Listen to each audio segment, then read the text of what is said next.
Marcos capítulo 1, versos 1 al 8 dice así: Principio del Evangelio de Jesucristo, Hijo de Dios, como está escrito en Isaías el profeta: He aquí yo envío mi mensajero delante de tu faz, el cual preparará tu camino delante de ti. Voz del que clama en el desierto, preparad el camino del Señor, enderezad sus sendas. Bautizaba a Juan en el desierto y predicaba el bautismo de arrepentimiento para perdón de pecados. Y salían a él toda la provincia de Judea y todos los de Jerusalén, y eran bautizados por él en el río Jordán, confesando sus pecados. Y Juan estaba vestido de pelo de camello y tenía un cinto de cuero alrededor de sus lomos, y comía langostas y miel silvestre. Y predicaba diciendo: Viene tras mí el que es más poderoso que yo, a quien no soy digno de desatar encorvado la correa de su calzado. Yo a la verdad os he bautizado con agua, pero él os bautizará con Espíritu Santo. Quiero invitarle a que incline su rostro y me acompañe a tener un tiempo de oración nuevamente a nuestro Dios por su palabra. Padre, Rey del cielo, soberano Señor, tú que estás en todo lugar, llenándolo todo, tú que trasciendes tiempo y espacio, tú que eres el único e infinito e inmortal, que habita en luz inaccesible. A ti, Padre, es que dirigimos nuestra oración, a ti humillamos nuestro corazón para rogarte una vez más que tu palabra sea de gran bendición en nuestras vidas. Mi Dios, primero que todo quiero rogarte que quites todo argumento, toda altivez, todo conocimiento previo que pueda estar estorbando el real conocimiento de tu palabra. Que quebrantes nuestro corazón, que podamos bajar la guardia, que bajemos los brazos y que nos rindamos realmente ante lo que tu palabra de verdad nos quiere mostrar. Mi Dios, anímanos con tu palabra, exhórtanos con tu palabra, repréndenos con tu palabra. Necesitamos de tu Espíritu Santo, quien nos lleva a toda verdad. Y por ese motivo, Padre, es que rogamos, antes de abrir cada versículo e ir viendo lo que tú nos dices, queremos arrodillar nuestras vidas, arrodillar nuestro corazón y clamar a ti en humildad para pedirte que nos ayudes en este momento. Guíame a mí como predicador, como pastor, a poder mostrar lo que tu palabra dice de una manera clara, de una manera que todos puedan comprenderla y por sobre todo que tu Espíritu Santo use mi vida para poder reflejar lo que inspiró en este lugar.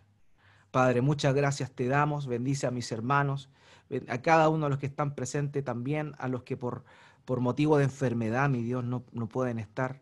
Recién mi hermano Juan oraba también, Padre, por mis hermanas que se encuentran enfermas. Te rogamos, Padre, que tú seas obrando también en sus vidas.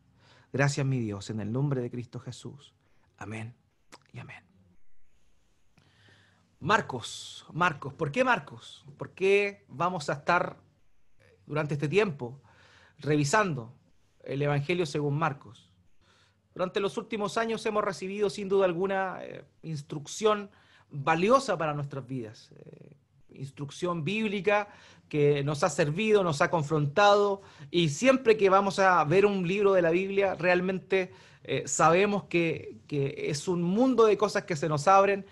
Vamos a ser confrontados, vamos a ser animados, vamos a ser instruidos, vamos a aprender, pero por sobre todo, más que aprender como de una forma intelectual, la idea siempre es que lo intelectual trascienda a ello, baje de nuestra mente y afecte nuestro corazón para que cambie nuestra manera de vivir la vida, de la forma en la cual nosotros vivimos el Evangelio. Hemos visto, ¿cierto? Y en su momento abrimos nuestro corazón y fuimos confrontados con Dios por medio de la primera epístola del apóstol Juan. Fuimos confrontados, vimos si realmente éramos hijos de Dios, vimos si realmente amábamos a Dios y nos amábamos los unos a los otros. También, luego de eso, nos llenamos de esperanza con Daniel. Vimos cómo es que un cristiano, alguien que teme a Dios, puede vivir en un mundo que adora a otros dioses, que está con su mente puesta en otro lugar. Y eso nos llenó de esperanza al ver, Daniel, y todo lo que Dios permitió por su Espíritu Santo ver reflejado en ese libro. También fuimos instruidos por Primera de Tesalonicenses. Vimos, ¿cierto?, cómo el apóstol Pablo instruyó a estos hermanos, una iglesia nuevita, una iglesia que estaba recién creciendo, y también nosotros fuimos confrontados con la verdad, animados, ¿cierto?, con estas instrucciones finales que el apóstol Pablo da en aquella hermosa epístola. Ciertamente fuimos animados y llevados a una devoción genuina para con nuestro buen Dios. También fuimos confrontados con la verdad en el libro del profeta Oseas. Claramente Dios nos confrontó, Dios nos hizo cuestionar nuestro cristianismo, cuestionar si realmente estamos en Él, si realmente somos su pueblo. Y eso fue sin duda alguna algo muy importante. Con Nehemías aprendimos cómo levantarnos de nuevo. Con Nehemías aprendimos a reconstruir no solo, en el caso de Nehemías, una muralla física, sino por sobre todo reconstruir nuestra espiritualidad, reconstruir nuestra esperanza en Dios, ver que Dios cumple sus promesas. Y eso es lo que aprendimos también con Nehemías. Y hoy, en este tiempo, nos encontramos en un momento crucial como iglesia. Ciertamente todos hemos aprendido un montón de cosas.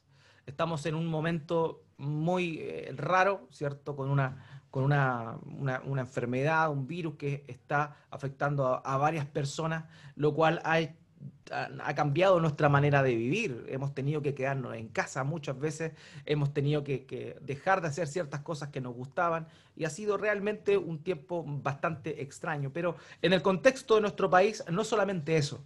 En el contexto de nuestro país también estábamos justamente desde octubre 18 del año pasado experimentando una revolución, una revuelta que realmente nos descolocó, nos sacó de nuestra cotidianidad. Ahora, Marcos, ¿por qué Marcos? ¿Por qué Marcos? Bueno, Marcos muestra a Cristo en acción. Marcos se descarta, por así decirlo, las cosas que no son tan trascendentes, e incluso muchos discursos del Señor son puestos a un lado, ya que Mateo luego y Lucas también los retoman y los desarrollan de mejor manera, pero el propósito principal de Marcos era mostrar a Cristo en acción, a Cristo moviéndose, a Cristo enseñando, a Cristo sanando, a Cristo proclamando el evangelio del reino de los cielos. Y eso es precisamente también lo que nosotros tenemos aquí. Marcos nos muestra a un Cristo dinámico, activo, a diferencia de los demás que muestran a un Cristo más reflexivo y que instruía. Ahora, nosotros, hoy por hoy, necesitamos no solo ver a Cristo obrando, sino también en el pasado, sino por sobre todo Cristo obrando en nuestras vidas, por intermedio de nosotros. Somos su iglesia, somos su pueblo y somos sus discípulos. De manera que estamos llamados a imitar sus pisadas, a seguir sus pisadas. El que dice que le ama tiene que andar como él anduvo, dijo el apóstol Juan. Y por eso es necesario que podamos ir a lo que nuestro Señor Jesucristo hizo. Creo que gran parte de nuestro letargo espiritual muchas veces se debe a que hemos dejado a un lado el evangelio de nuestro Señor. Y no me refiero al evangelio como tal, sino a los relatos del evangelio. ¿Cuándo fue la última vez que estuviste leyendo lo que nuestro Señor dijo e hizo? Y eso, tristemente, dista mucho de nuestra realidad hoy por hoy como iglesia. Y eso también es importante notarlo. Hermanos, por eso es que debemos refrescarnos con el Evangelio de nuestro Señor, con lo que Él vivió, con lo que Él experimentó, este ministerio terrenal que Él tuvo, en el cual nos lleva a nosotros y nos muestra el modelo del reino que Él ya estableció, pero que será finalmente consumado en su regreso, en su venida. Ahora bien, por eso es que Marcos es un libro, un evangelio maravilloso para poder volver a nuestro Señor Jesucristo, a su forma de actuar, a su forma de ser, y poder ser impregnados de aquello nos va a llevar sin duda alguna a vivir un cristianismo radical, un cristianismo experimental, un cristianismo genuino. durante esta época tan turbulenta que estamos viviendo.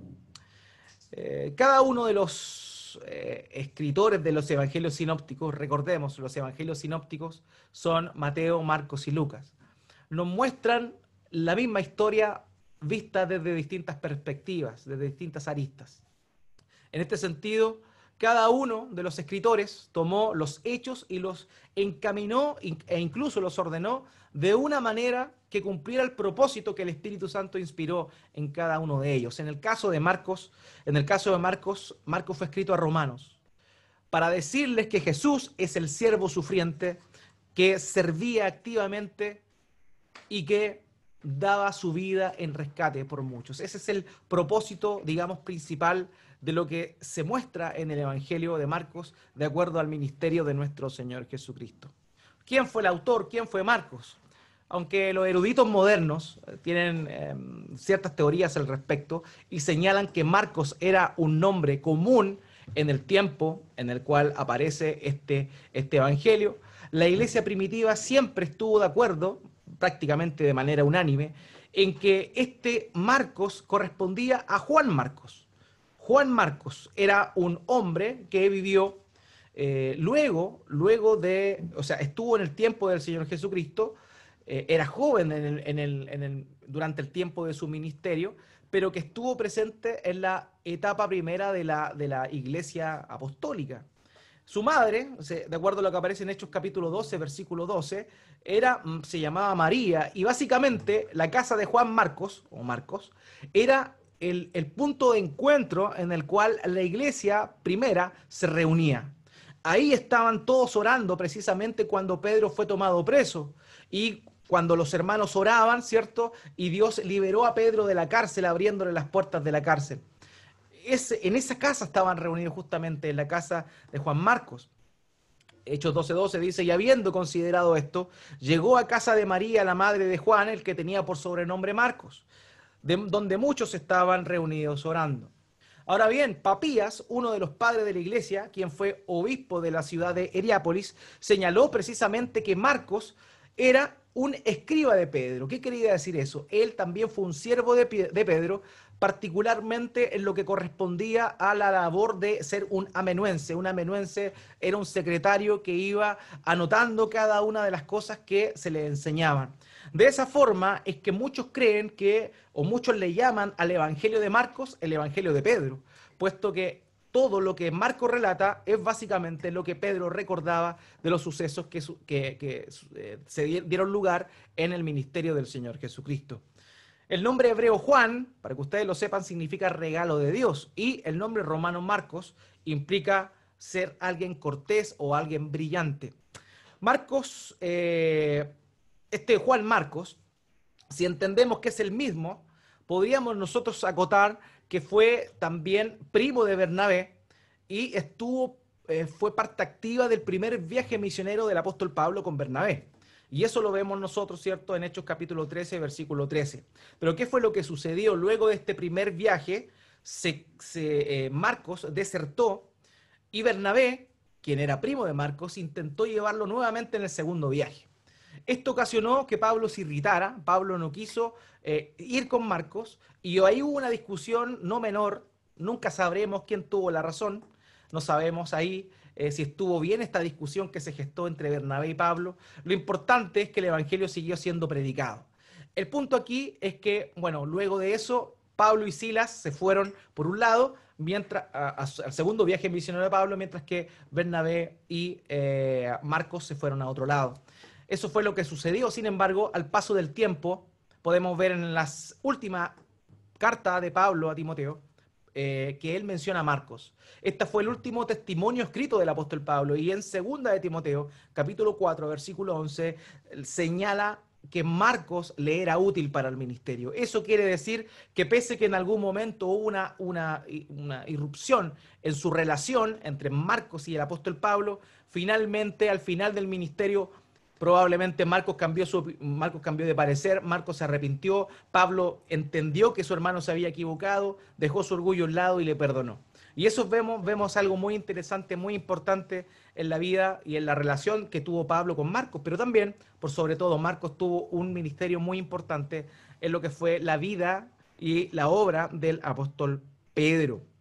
De hecho, el Evangelio de Marcos, pese a que es el más corto de los evangelios sinópticos, solamente tiene 16 capítulos. El Evangelio de Marcos es el que más menciona al apóstol Pedro. Ahora, a Marcos se le critica, y con esto estoy simplemente dando una introducción al libro, se le critica por no haber sido cuidadoso en el orden de los eventos que aparecen descritos en su relato. Ahora, la verdad es que probablemente fueron escritos de acuerdo a cómo Pedro se acordaba y no necesariamente conforme a esto sucedieron. El estilo de Marcos fue muy novedoso para su tiempo. Marcos fue el primero en mostrar una crónica de esta envergadura y fue la base para que Mateo y Lucas tomaran. Se cree que el primer evangelio escrito fue el de Marcos y tanto el evangelio de Mateo como el evangelio de Lucas tomaron a Marcos y otras fuentes para poder documentar todo lo que nosotros contemplamos en los otros evangelios sinópticos. La fecha en la cual Marcos fue escrita se presume aproximadamente en el año 70 después de Cristo, justo en el momento en el cual la ciudad de Jerusalén fue destruida. Esa es como la idea del tiempo en el cual fue escrito. Ahora bien, yéndonos a este pasaje que acabamos de leer, estos primeros 8 versículos, es importante que nosotros veamos básicamente dos cosas importantes. Y es en eso lo que vamos a estarnos deteniendo a la hora de analizar y ver confrontadas nuestras vidas con respecto a su palabra. El primer punto que vamos a estar viendo es que Dios cumple sus promesas. Este relato comienza haciendo un recuerdo de lo que Dios ya había prometido en la antigüedad. Y en segundo lugar, vamos a ver que Dios cumple con su promesa, pero también Dios manda a llamar a los pecadores.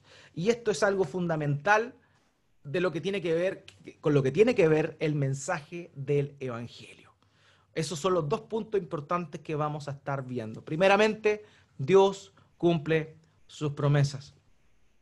Uno de los atributos de Dios maravilloso, del cual nosotros disfrutamos, es de su fidelidad. Dios es un Dios fiel.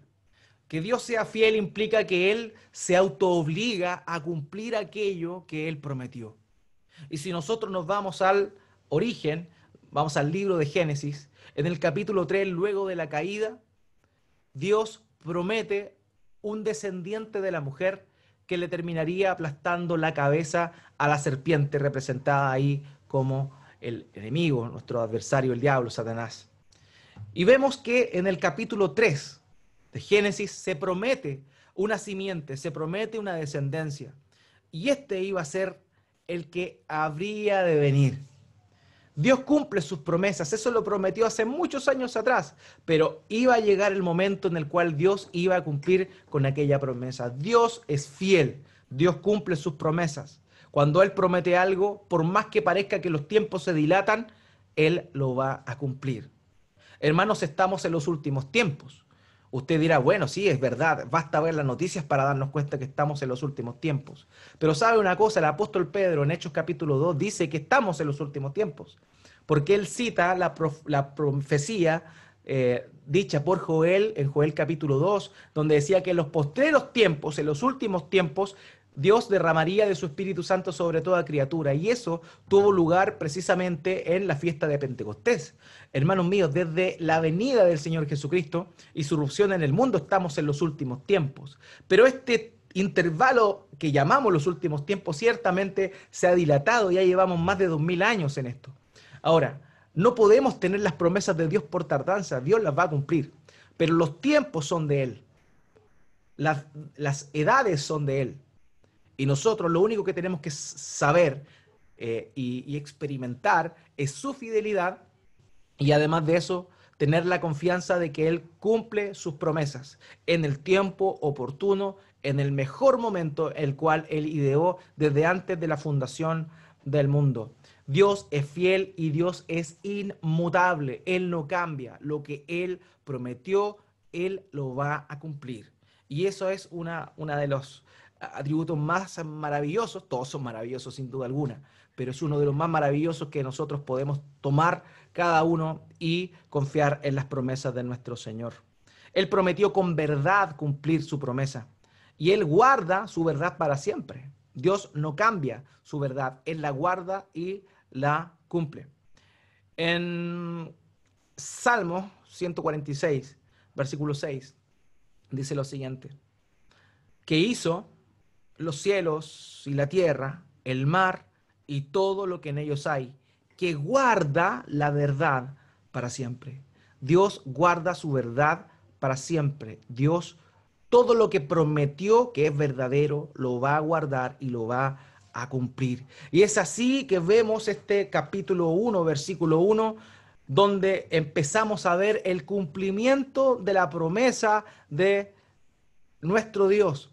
Marcos no dilata la situación. Marcos, a diferencia de Mateo y de Lucas, no pierde el tiempo a la hora de mostrar cómo fue la anunciación, cómo fue el nacimiento del Señor. Eso se va a encargar Lucas y también Mateo. Pero él lo que quiere mostrar es el Evangelio, la obra de Cristo realizada en nuestro mundo, en nuestro planeta, en nuestro lugar donde nosotros vivimos. Marcos capítulo 1, versículo 1 comienza así: principio del Evangelio de Jesucristo, Hijo de Dios. Así comienza esto. Es bien interesante lo que nosotros vemos acá. ¿Por qué? Porque aquí hay tres palabras claves que van a ser fundamentales a la hora de comprender todo el contenido del libro. Principio del Evangelio, ahí tenemos Evangelio, Cristo, Jesucristo, el Hijo de Dios. Y esos tres términos son la ocupación de Marcos a la hora de mostrar el desarrollo del ministerio de nuestro Señor. Hermanos, ¿qué significa evangelio? ¿Qué significa evangelio? Este término nosotros hoy lo entendemos, ¿cierto?, siempre desde una perspectiva religiosa. Evangelio es lo que predican los evangélicos. Evangelio es lo que nosotros creemos. Pero, ¿qué significaba evangelio en ese tiempo? Y eso es muy importante porque siempre lo primero que debemos hacer nosotros antes de llevar la palabra de Dios a nuestra era es primero preguntarnos qué significó esto para sus oyentes originales. Y eso es lo primero que tenemos que ver. El Evangelio, mucho se habla del Evangelio. Hay libros completos que responden la pregunta ¿qué es el Evangelio? También hay ciertas charlas, ciertas conferencias llamadas Volviendo al Evangelio. ¿Por qué el Evangelio? Este término, ¿qué significa realmente? Y la verdad es que Evangelio significa simplemente una buena noticia, una magnífica noticia. Ahora, este término tiene dos dimensiones. Y lo más común es que nosotros, como cristianos, nos enfocamos en la primera dimensión de lo que significa el término evangelio. Evangelio significa buena noticia. Y desde la perspectiva humana, esa es la primera dimensión, la perspectiva humana del evangelio es que es una buena noticia para nosotros. ¿Y cuál es la buena noticia para nosotros?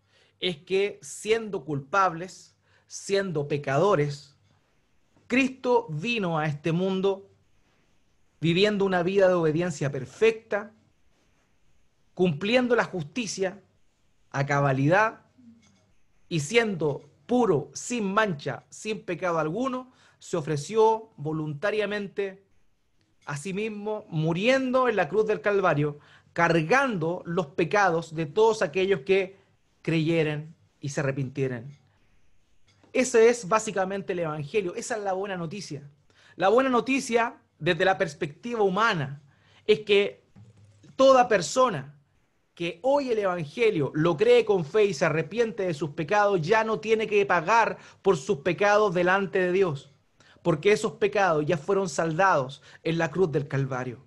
Esa es la maravillosa noticia del Evangelio. Eso es lo que implica Evangelio desde nuestra perspectiva. Ya no tenemos que pagar el precio de la culpa por nuestros pecados. Si hemos creído con fe, si nos hemos arrepentido de nuestros pecados, eso ya fue pagado, cancelado en la cruz del Calvario hace más de 2000 años atrás. Pero tristemente, o sea, es maravilloso, pero lo triste de esto es que siempre somos egoístas, incluso en estas cosas. Y olvidamos la segunda connotación o la segunda dimensión del Evangelio, que tiene que ver con Dios y su gloria. Y es ese el uso común de la palabra evangelio en el tiempo en el cual el Marcos está escribiendo. Se consideraba como evangelio en ese tiempo el nacimiento de un nuevo emperador. Se consideraba, por ejemplo, una buena noticia, una victoria, la noticia de una victoria que el emperador había tenido conquistando y subyugando a algunas civilizaciones o algunos pueblos. Eso era lo que significaba. Siempre evangelio estaba ligado al emperador o al reino. En ese sentido, esa es la segunda arista que es la más olvidada por nosotros. Tiene que ver con la realeza de nuestro Señor. Él venció. Y esa es la buena noticia desde la perspectiva de Dios. Desde nuestra perspectiva, como Él realizó su obra en la cruz, nosotros no tenemos que pagar por nuestros pecados. Gloria a Dios. Pero también el Evangelio involucra que el Mesías, el siervo sufriente de Dios, venció a la muerte, triunfando sobre todas las potestades, sobre todos los principados. Los exhibió públicamente, triunfando sobre ellos en la cruz del Calvario, como dice Pablo a los Colosenses en Colosenses capítulo 2.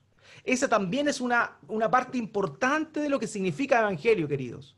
No solo el beneficio que Él trae a nosotros, sino también tenemos nosotros a un Cristo victorioso, tenemos a un Mesías triunfante, tenemos a el siervo que se humilló, el siervo sufriente que fue castigado, pero que también fue exaltado.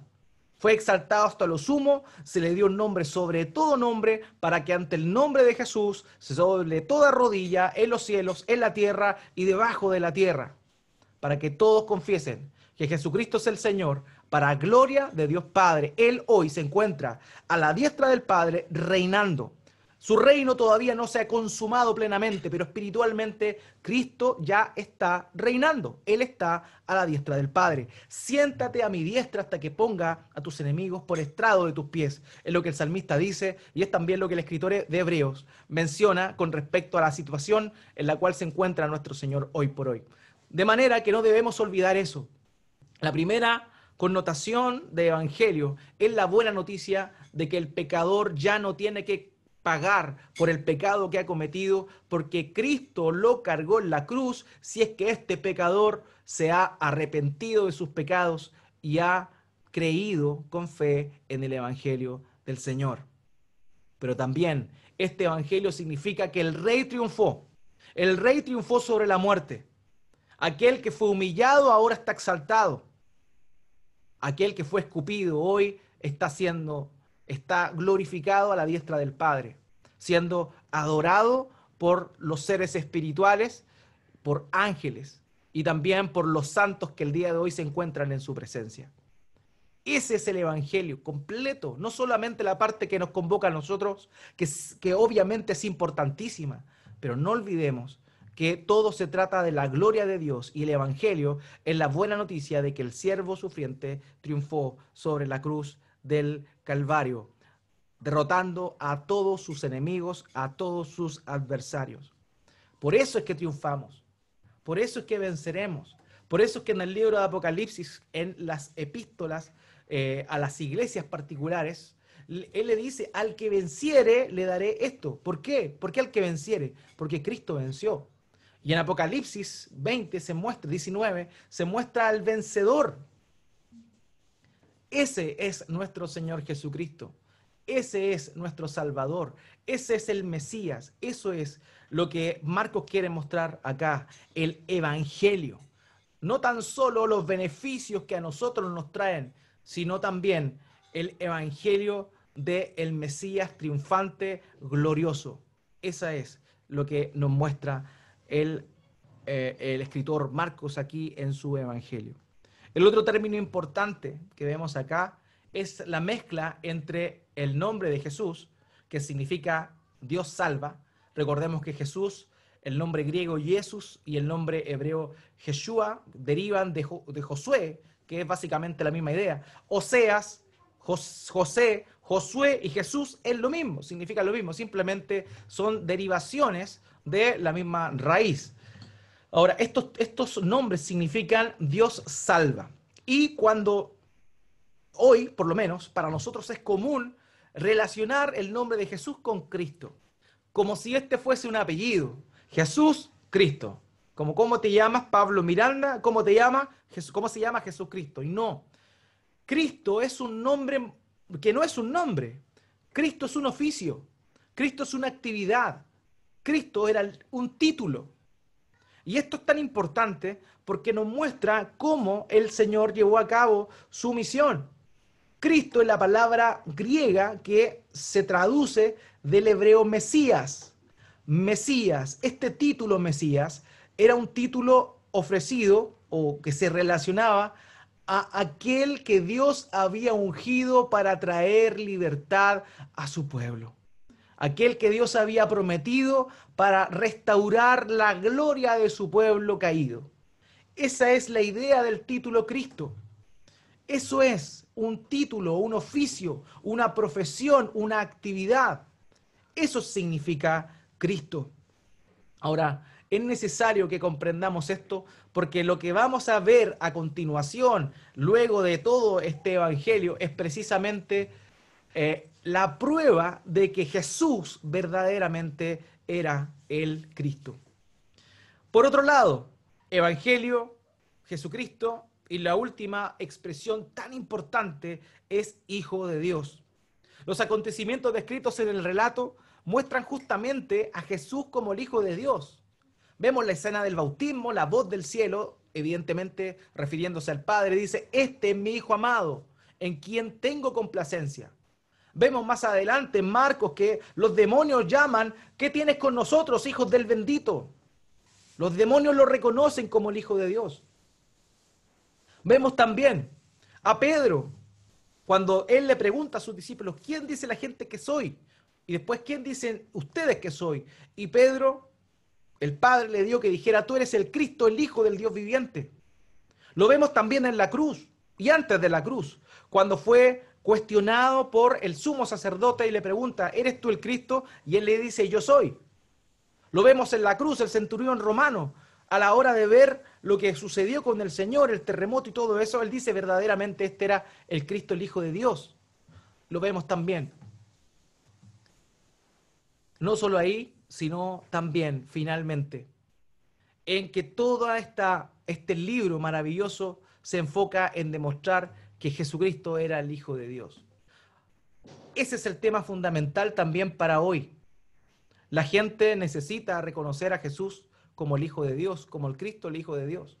Si no reconoce a Jesús como el Cristo, el Hijo de Dios, y solamente lo ve como un personaje histórico, como un buen hombre, como un profeta, como alguien que dijo cosas buenas, la verdad es que esta persona nunca va a alcanzar la salvación.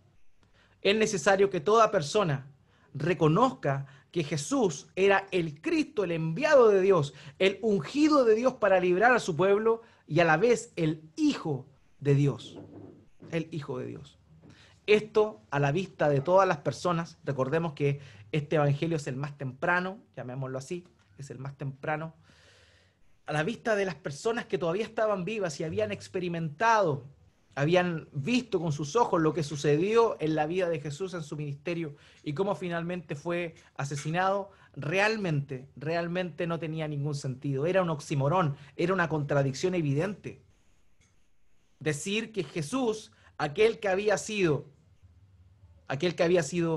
maldecido siendo colgado en un madero, ese haya sido el Hijo de Dios. Eso es increíble. Pero esa contradicción o aparente contradicción es la más gloriosa. ¿Y saben qué? Dios es experto en hacernos poner de cabeza. Dios es experto en que nos asombremos de Él y de su obra y de su creación. Cómo aquel hombre que fue crucificado, cómo aquel hombre que fue colgado en un madero, que según la ley era un maldito, fuera el Hijo de Dios. Eso es. Él era el Hijo de Dios. Dios se encarga de sorprendernos. Aquel que fue maldecido en el madero, precisamente fue maldecido para que tú y yo, quienes confiamos en Él, podamos tener acceso a vida eterna. De la misma manera que muchos años atrás, cuando llegó al Museo Británico por primera vez el ornitorrinco, ellos no creían que pudiese existir una especie como esta. ¿Cómo un ave iba a ser mamífero e iba a tener todas estas condiciones extrañas que tiene el ornitorrinco? El ornitorrinco es una contradicción. No se puede ser ave, no se puede ser mamífero a la vez. Pero el ornitorrinco es una muestra de que Dios hace todo lo que Él quiere y que para Él, para su propósito, no hay ninguna contradicción. Este hombre que fue crucificado realmente era el Hijo de Dios, y de eso se encarga también Marcos a la hora de mostrarnos aquí quién era Él, el incomparable Jesús, el Hijo de Dios. Eso nos lleva a otro punto. Dios primero cumple sus promesas, y para cumplir su promesa era necesario que Él enviara a alguien que le iba a preceder. ¿Por qué? Porque así estaba escrito. Si me acompaña en Marcos capítulo 1, versículo 2, dice lo siguiente: como está escrito en Isaías el profeta, he aquí yo envío mi mensajero delante de tu faz. Aquí el escritor, pese a que el que más cita el Antiguo Testamento para referirse al ministerio de Jesús es Mateo, el evangelista Mateo, la verdad es que Marcos utiliza esto para recordar también a los romanos, quienes no tenían tal vez la noción del Mesías judío, pero sí era necesario que ellos supieran que la venida del Mesías era el cumplimiento de algo que Dios ya había prometido anteriormente. Y por eso Marcos dice esto: como está escrito en Isaías el profeta, he aquí yo envío mi mensajero delante de tu faz. Una cosa interesante que debemos mencionar es que en realidad lo que dijo aquí el escritor no está exclusivamente en Isaías. Él hizo algo que era común en aquel entonces, que era mezclar ciertos versículos. Él mezcla Éxodo capítulo 23, versículo 20, con también Malaquías capítulo 3, versículo 1, y con Isaías. O sea, en esta expresión, he aquí yo envío a mi mensajero delante de tu faz, el cual preparará camino delante de mí. Eso es una mezcla de todo lo que dijo Dios en Éxodo, en Malaquías y también en Isaías. Malaquías capítulo 3, versículo 1 dice: he aquí, yo envío mi mensajero, el cual preparará el camino delante de mí. Este era el cumplimiento también de una promesa de Dios. Dios envía al Mesías, pero antes de que el Mesías llegue, era necesario que se cumpliera otra cosa de manera preliminar, que era el mensajero que Él iba a enviar para allanar el camino, para despejar el camino. Marcos capítulo 1, versículo 3, acompáñame por favor, dice: voz del que clama en el desierto, preparad el camino del Señor, enderezad sus sendas. La Nueva Traducción Viviente traduce esto como: es una voz que clama en el desierto, preparen el camino para la venida del Señor, ábrale camino. Aquí vemos cómo es que de alguna forma la labor de Juan el Bautista era abrir el camino, despejar el camino para que la gente llegara hacia el Señor Jesucristo. Curiosamente, muchos de los seguidores de Cristo, de quienes fueron discípulos de Cristo, previamente habían sido discípulos de Juan el Bautista. Ese es el caso de Pedro, ese es el caso de Andrés, también es el caso de Felipe. Ellos habían sido primero discípulos de Juan, porque él era precisamente quien había sido llamado por Dios para preparar el camino. Esa es una labor muy importante que vamos a estar viendo también y aplicando a nuestras vidas, hermanos. Juan fue quien preparó el camino para que Cristo llegara a irrumpir en la vida de las personas. Y eso es algo maravilloso que también tiene que ver con nosotros. ¿Cuál es nuestra misión como predicadores del Evangelio? ¿Cuál es nuestra labor? Debemos preparar el camino, debemos despejar las sendas.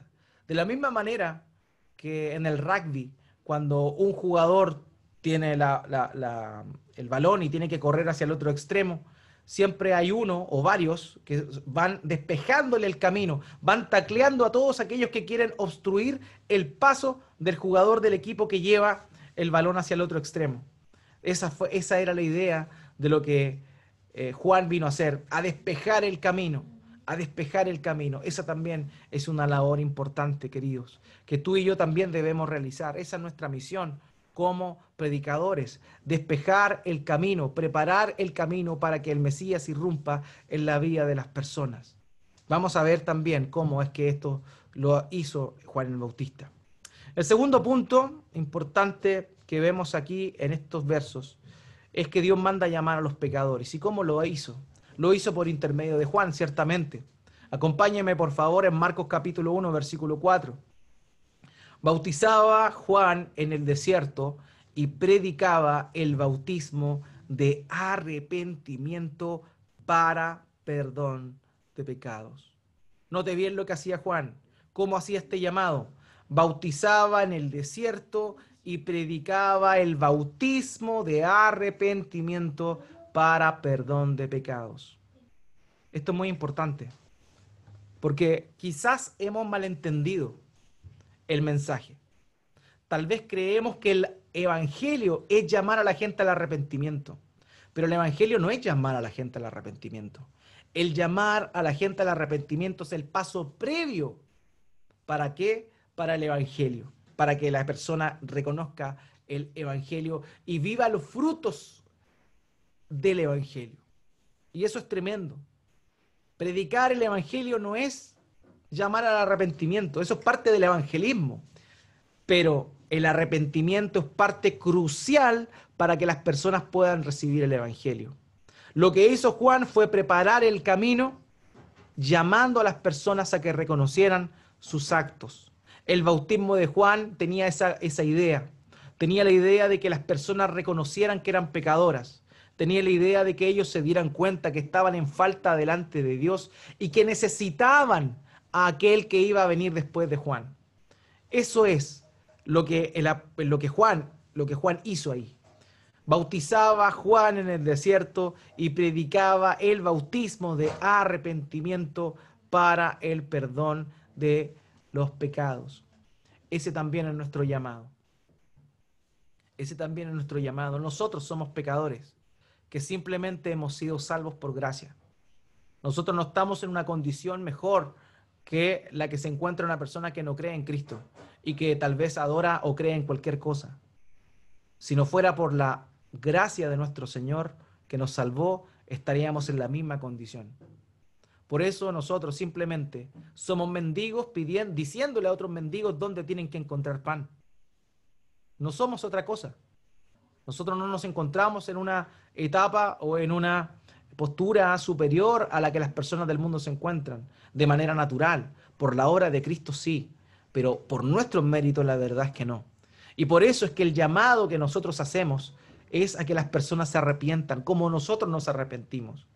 Un cristiano, lo vimos anteriormente, un discípulo de Cristo es aquel que se arrepiente. La única habilidad que se requiere para el reino de los cielos es un corazón contrito y humillado que se reconoce como pecador y que se arrepiente de sus pecados. Esa es la mejor preparación para el evangelio. Queridos hermanos, debemos nosotros llamar a las personas, mostrarles su condición, que se den cuenta que realmente se encuentran en este estado, que ellos se encuentran totalmente apartados de Dios, que sin Él realmente nada pueden hacer. Y que si sin la gracia de nuestro Señor Jesucristo están perdidos. Y que por eso necesitan primeramente para alcanzar la salvación, para que reconozcan que necesitan un médico, tienen que saberse pecadores, tienen que saberse enfermos, porque el Hijo del Hombre no vino a llamar a justos, sino a pecadores al arrepentimiento. Y ese punto es fundamental, eso es un punto muy importante, amados míos. Cuando predicamos el Evangelio, cuando preparamos para que Cristo llegue a la vida e irrumpa a la vida de las personas, es necesario mostrarles y hacerle notar a las personas que no son justas, que no son buenas, sino que son pecadoras y que necesitan del Mesías, que necesitan de Cristo. Eso es un punto muy importante. Hay muchos que hablan del evangelio, pero no llaman al arrepentimiento. No confrontan, no confrontan a las personas con su pecado. Y eso es básicamente lo que vemos en todos, casi todos los predicadores de los canales cristianos. Casi en todos los predicadores de los canales cristianos nosotros vemos personas que llaman a la gente a seguir a Cristo, pero siguen a Cristo sin cruz. No le hablan de la invitación a tomar la cruz. Vemos predicadores que transforman la cruz en joyas y no ocupan la cruz como un símbolo de sufrimiento, de negación y de muerte que el creyente debe asumir para poder seguir a nuestro Señor. Nadie puede seguir a Cristo si no se arrepiente de sus pecados. Y ese es un paso fundamental para que las personas conozcan a Cristo. Es necesario que primero se reconozcan como pecadores y que necesitan arrepentirse. Versículo 5, Marcos capítulo 1, versículo 5. Y salían a él de toda la provincia de Judea y de todos los de Jerusalén, y eran bautizados por él en el río Jordán, confesando sus pecados. Cuando nosotros vemos este pasaje, la verdad es que estamos tan acostumbrados a verlo que no nos llama básicamente la atención. Pero de todas partes venían. Todavía no estamos hablando de las características del predicador, solamente estamos hablando del mensaje, pero es increíble, de todas partes salían a oír este mensaje, de todos lados de Judea, de Jerusalén, y eran bautizados en el río Jordán. Pero aquí hay algo interesantísimo, confesando sus pecados. Ellos estaban confesando sus pecados. ¿Sabe lo que significa esto? Que el mensaje de Juan era tan incisivo y manifestaba la condición del hombre de una manera tan grande que estas personas confesaban sus pecados. Note esto, no se confesaban como pecadores. No era que decían, soy pecador, bautízame. No, aquí había una confesión verbal de sus pecados. Los que habían defraudado a alguien probablemente decían, yo defraudé a tal persona con esto, yo me arrepiento de ese pecado. Mencionaban públicamente aquello de lo cual ellos se habían arrepentido. Cuando Cristo realmente toca en la vida de una persona, hay un cambio. Pero previo a ese cambio, hay un llamado al arrepentimiento. Y la respuesta correcta a ese llamado al arrepentimiento es una confesión genuina, es una confesión verdadera. El mensaje de Juan era tan incisivo que las personas decían con su propia boca los pecados que habían cometido. Muchas veces nosotros ni siquiera tenemos la valentía para hacerle notar a las personas sus pecados. Y lo vuelvo a decir, con una actitud humilde, porque yo no soy quien para juzgar al otro. Yo soy igual de pecador. Pero si yo quiero que una persona que estimo, que un conocido, que un amigo conozca a Cristo, yo tengo, con amor, con consideración a mi propia persona, pero yo tengo que hacerle notar de que esta persona es una pecadora, un pecador, porque esa es la verdad. No podemos abstraernos de eso. Sin reconocimiento de pecado, Cristo no puede entrar.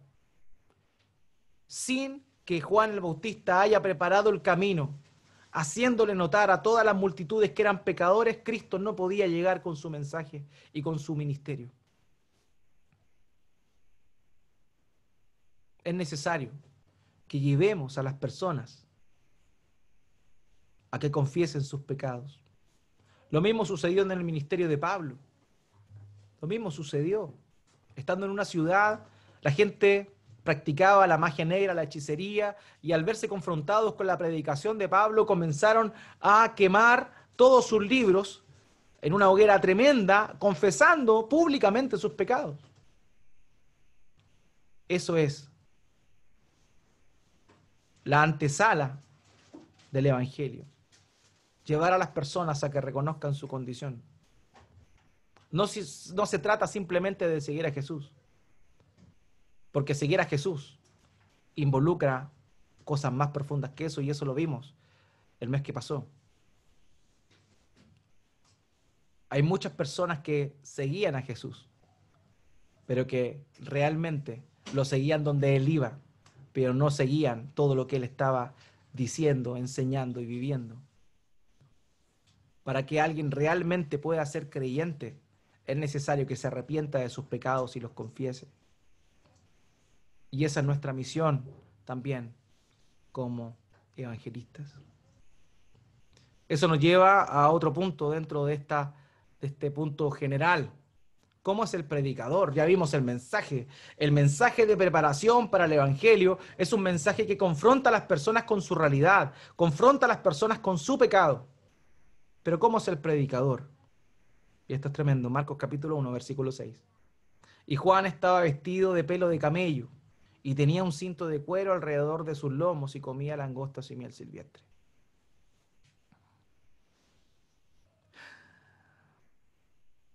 Siempre es honroso que te presente a alguien importante.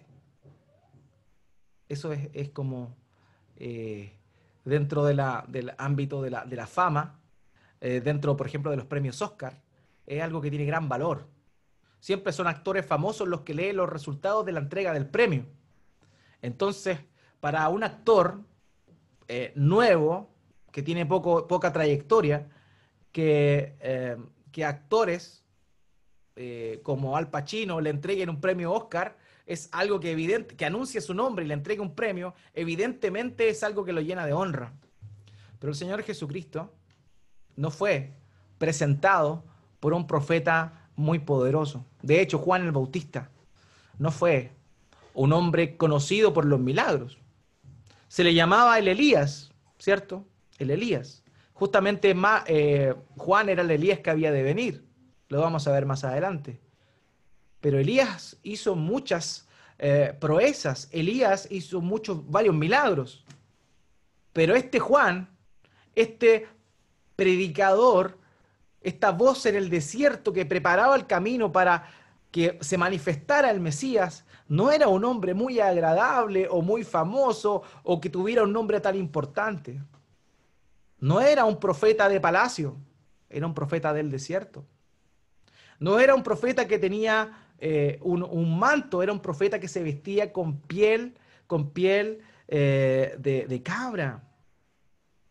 Era un hombre que comía miel de langosta, o sea, miel silvestre y langostas.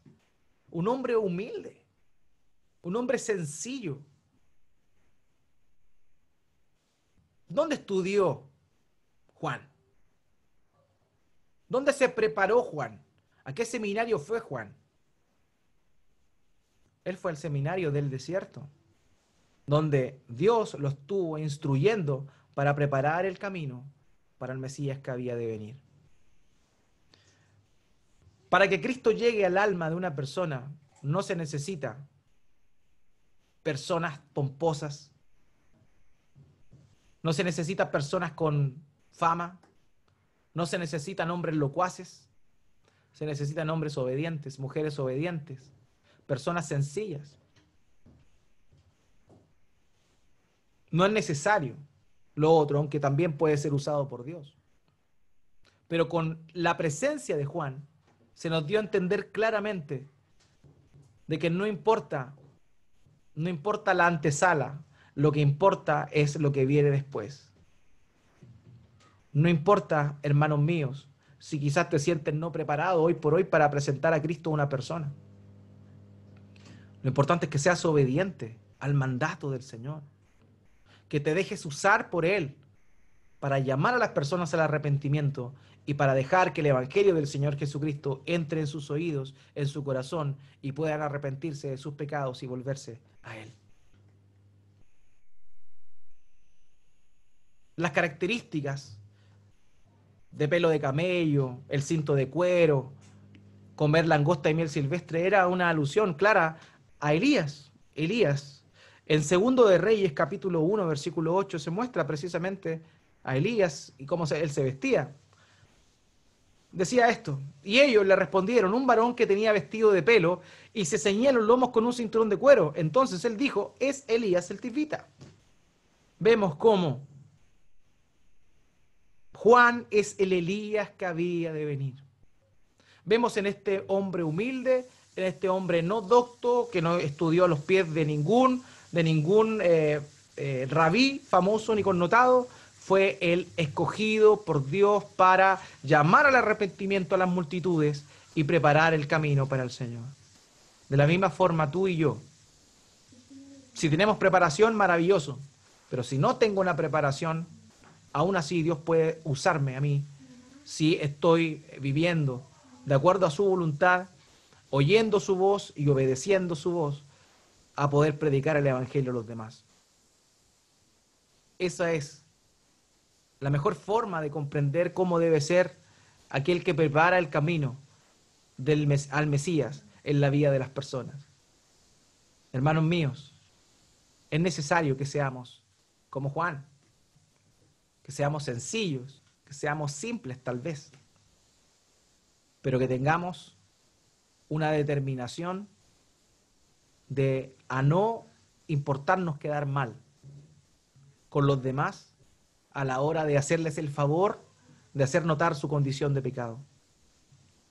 Sabemos lo que pasó con Juan el Bautista. Juan el Bautista llamaba al arrepentimiento a todos, incluso al rey Herodes, el tetrarca. Y producto de eso, la nueva esposa de Herodes lo mandó a pedir la cabeza al mismísimo Herodes para que se la entregara en una bandeja de plata. Cuando tú confrontas el pecado de una persona, probablemente van a pedir tu cabeza. Pero si tú lo haces en amor, en sabiduría, muchos de aquellas personas pueden oír el mensaje, arrepentirse de sus pecados y seguir al Señor Jesucristo. El obispo Ryle dijo lo siguiente: la obra principal de todo ministro fiel del Evangelio es presentar al Señor Jesús plenamente ante su pueblo y mostrarles su plenitud y su poder para salvar. La próxima gran obra que tiene que hacer es presentarles la obra del Espíritu Santo y la necesidad de nacer de nuevo y ser bautizado interiormente por su gracia. Estas dos poderosas verdades parecen haber estado frecuentemente en los labios de Juan el Bautista. Sería bueno para la iglesia y para el mundo si hubieran más ministros como él. Juan no solo presentó el mensaje del arrepentimiento, sino que también manifestó que aquel que habría de venir, bautizaría con el Espíritu Santo. Esas son partes importantes dentro del mensaje que tú y yo tenemos que entregarle a los demás. El mensaje no cambia. Puede cambiar tal vez la apariencia, pero el fondo del mensaje nunca va a cambiar. Un llamado al arrepentimiento y un llamado a nacer de nuevo por medio de la obra del Espíritu Santo a través de la regeneración. Hermanos, ese es el llamado para nosotros.